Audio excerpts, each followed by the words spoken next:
someone who was a big fan of The Man Who Laughs by Victor Hugo, to the point where I'm working on my own straight play that is a non-musical adaptation of it. I've talked before about my issues with the musical adaptation of The Grinning Man. I wasn't able to see it when it was running since I live in California and the show ran in England, but when they live streamed the pro shot of it for everyone to see when we were all stuck in lockdown, I was able to watch it then. And the other day, I came across somebody who uploaded footage of it, so I'm like, oh good, video evidence. Now I can really get into what I don't like about the show, because I think this scene perfectly captures my overall issues with the musical. So first, for some context, The Man Who Laughs is the story of Gwynplaine, a young boy whose mouth is disfigured into a permanent smile on the orders of King James II of England because Gwynplaine's father, Lord Clancharlie, was a rebellious aristocrat who dared to stand up for the people. But for most of his life, Gwynplaine doesn't know this. Shortly after the surgery that disfigured him, the men who did it abandoned him in a snowstorm to perish, and as he's walking through the snowstorm, he finds a woman who has died in the storm, and she is holding her little baby girl, who is barely alive, and Gwynplaine takes the little girl with him, and together they find shelter with this traveling peddler named Ursus, and they soon discover that the little girl is blind, and so Ursus names her Dea, Latin for goddess, and he raises the two as his own, and they grow up to perform this traveling show together, and Gwynplaine and Dea fall in love. But then, of course, this being a Victor Hugo novel, the aristocracy sticks their noses back into everyone else's business. They learn about Gwynplaine's heritage, and so they find out that he's still alive, and they try to seduce him back into the life of the aristocracy because they think he's a clown, he's a useful idiot. And Gwynplaine's like, oh, so because I'm a clown, you think I'm here to fucking amuse you? And that I will go along with oppressing the people I grew up with, the people who I once was, in order to have the luxury that you guys have? Screw that. It's a fantastic book. And for context, because this is the scene from The Grinning Man, the play within the play, in the book, the play that Gwynplaine, Ursus, and Dea perform is called Chaos Vanquished, and it's this beautiful, deep, mystical, philosophical piece about how who is really the uncivilized, savage creature? Is it humans, or is it the animals of the forest? And is it possible that the divine savior isn't the Christian God or his son, but Mother Nature? And so, what did the Grinning Man do with Chaos Vanquished? This. Me from despair, you have given me the gift of life, a love to share. I love you. I love you.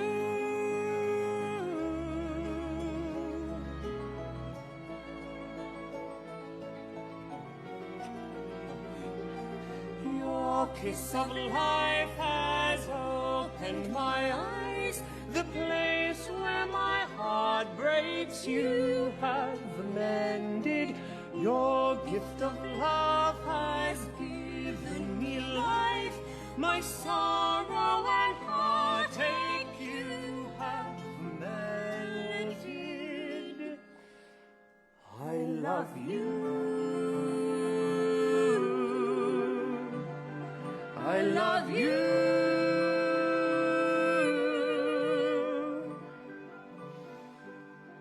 Okay, so first things first, let's go through the things I did like, because there were a couple of things. First of all, seeing Gwynplaine and Dea snuggle together and be adorable, I love it. The music, absolutely gorgeous. I loved it. The singers, they did a wonderful job. Louis Mascal, oh my gods. I haven't been that weak in the knees from a male voice since I saw Howard McGowan as the Phantom of the Opera.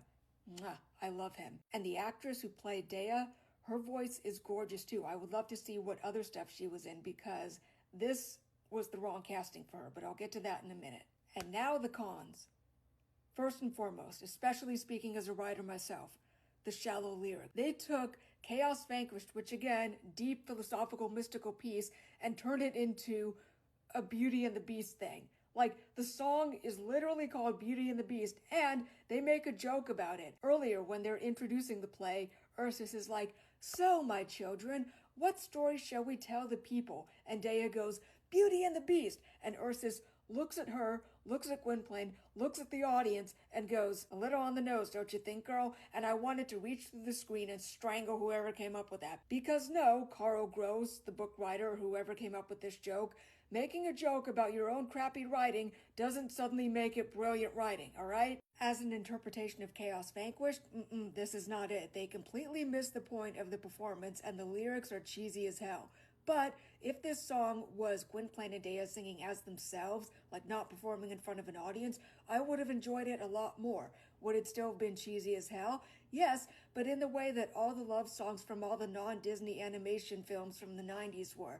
You can tell they are trying to copy Disney and are going so hardcore with it, so melodramatic with it, that you can't help but love it. And if this part was the only bit of shallow writing, I would be more forgiving with it. But it's not. This is the entire show. They water down the story's political intrigue and drama to, the aristocrats are so over the top with their excess, they're just a bunch of silly goofballs not to be taken seriously, and all they need is a come-to-Jesus moment. Literally, because we're gonna take Gwynplaine and make him a cheap Jesus parallel. And the novel's tragic ending that leaves you questioning even the little bits of joy the everyday person manages to scratch out in a life ruled over by the aristocracy, we're gonna throw that out and give the show a happy ending, because nobody comes to see a tragedy, and that is a direct quote from Carl Gross, the Grinning Man's book writer himself. In a Q&A after the live stream of the show, when he was asked why they changed the story's ending, that's what he said. Nobody comes to see a tragedy. And when he was asked why he gutted the story of all the political drama, same thing. Well, the novel was very complex, and so we wanted to make the story more accessible to a modern audience. Translation, we think modern audiences are a bunch of mouth-breathing idiots who take breaths between fistfuls of popcorn. Oh, and when they were asked, well then did you read the book, Carl? Nope, because the book is written in old-timey language that's boring. So basically, Carl, you think your audience is too stupid to understand complex stories, and yet you think that you yourself are this deep, complex philosophical writer because, ooh, look at me, I adapted a Victor Hugo novel. Yeah, in a really shitty way, dude. Anyway, I'm getting sidetracked. Let's talk about Dea. First of all, an editing bit in this clip that just gives me the ick is, as they sing the line, "Your kiss of life has opened my eyes," it goes from showing Gwynplaine and Dea together to cutting to Dea on the phrase, "open my eyes." As a visually impaired person, I don't like that. That gave me the ick. Not that those of us who are visually impaired or blind don't use words like watch or see, and not that we don't talk about physical sight and the spectrum of not having it that's called blindness as metaphors for other things. We do, but just that editing, it's giving, she has romance in her life, and so therefore her life is so wonderful, it's almost as if her blindness doesn't factor into it at all. That's not how it works. Having romance in life is wonderful, but just because it's there doesn't make the daily struggles of living as a person with a disability disappear. And just because people with disabilities may have struggles in life, that doesn't mean our lives always suck, okay? And now to my point about Dea not being cast correctly. And again, it has nothing to do with the actress's talent. Her voice is absolutely gorgeous, and I would love to see what other work she's done. The reason this is a miscasting is because she is a sighted actress playing a girl who is blind. Just as talented actresses who are visually impaired or blind exist. Hi, I'm one of them. Actors with disabilities exist.